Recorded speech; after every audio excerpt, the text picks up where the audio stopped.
Meanwhile, in South Asia, India and Pakistan have accused each other of firing missiles at military targets. So what exactly happened? And is this really a full-blown missile crisis? Hello and welcome to the show. Now before we begin, let me answer the most important question first. Did India just attack Pakistan or vice versa?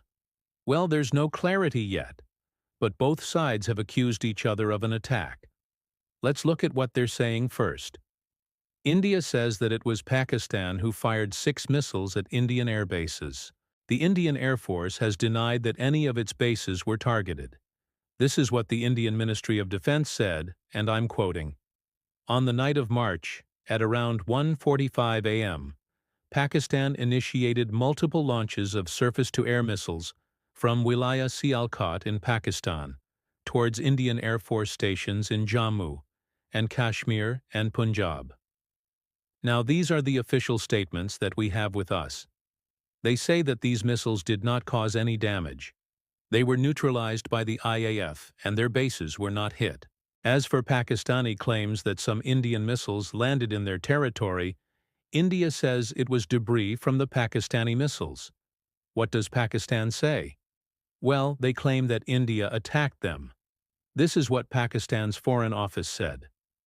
Today, at around 6:45 p.m., India used 6 missiles to target Pakistan. These missiles were fired from different directions. Pakistan has the right to respond. We are looking into the matter. Well, there's no response yet. There hasn't been any statement from the Pakistani military or their foreign ministry yet. So 2 things need to be established here. 1. What exactly happened last night? Did Pakistan fire missiles at India, or did India fire missiles at Pakistan? And second, if yes, why? Why did both countries do this? We will discuss the second question later. First, let's get to the bottom of this. What really happened last night? Well, we don't know for sure. Pakistan says Indian missiles landed in their territory. They claim to have proof. They're convening a meeting of the United Nations Security Council. And this is all happening at a time when there is already a lot of tension between the 2 neighbors. So chances are this could snowball into something bigger. Just think about it. A missile attack on an airbase is a major escalation. It does not happen without solid intelligence inputs. It does not happen without prior authorization. And most importantly, it does not happen without preparation. Basically, what I'm trying to say is that this was not a spur-of-the-moment thing. Someone wanted to hit the other side, and they prepared for it well in advance. What's also interesting is that both sides knew what was coming. Both sides expected an attack. Remember, we're talking about professional militaries here. So if India expected an attack, it means it had some credible input, some intelligence, some warning. Same with Pakistan. If they launched a counterattack, it means they also had some sort of a warning. But this raises another question. Do they have each other's proof? Because if they do, then this story becomes very simple.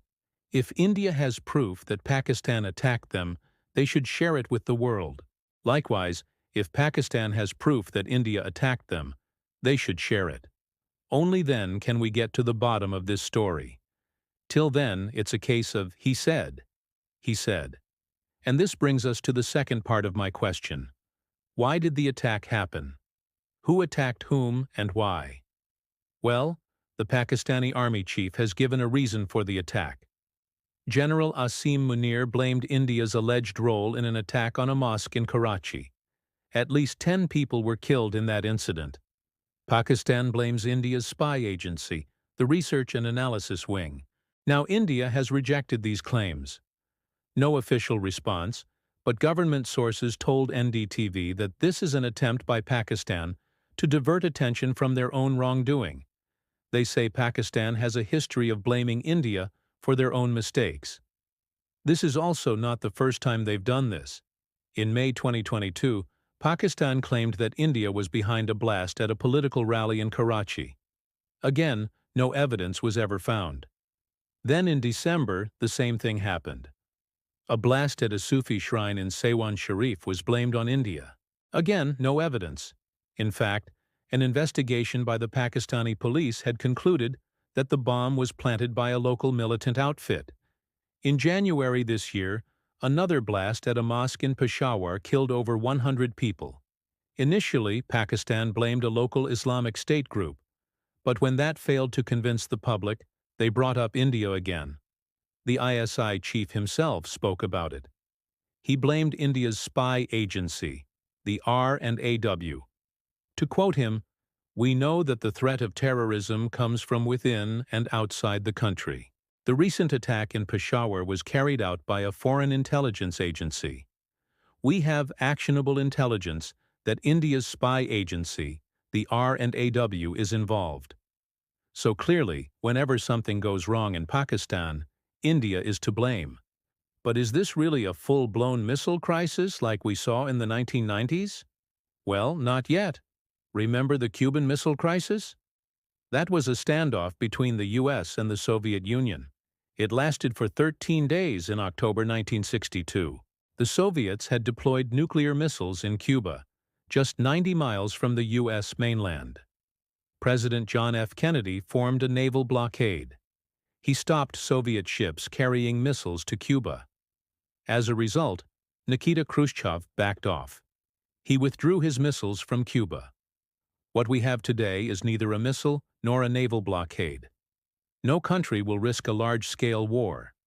They know the stakes involved. Plus, we are living in the era of deterrence. Neither side wants to start a war that could lead to mutually assured destruction. But having said that, we cannot rule out the possibility of limited strikes. Take the example of Russia and Ukraine. They launched strikes on each other's air bases even during the Cold War.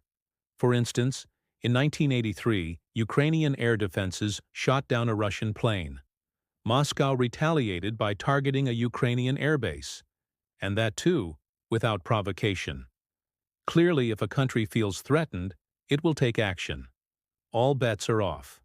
But in this case, we still do not have enough evidence to say who attacked whom, and that is worrying because we're dealing with nuclear-armed neighbors here. We're talking about two countries that have fought 3 wars since their independence. We're talking about a conflict that involves more than 2 billion people, which is more than 1/3 of the world population. Even a limited strike can spark a wider conflict. You could call it a non-conventional war, but the end result would be the same. So what should India do?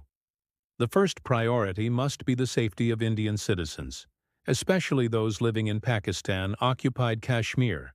Around 100,000 of them have already returned to India. They've been welcomed in Jammu.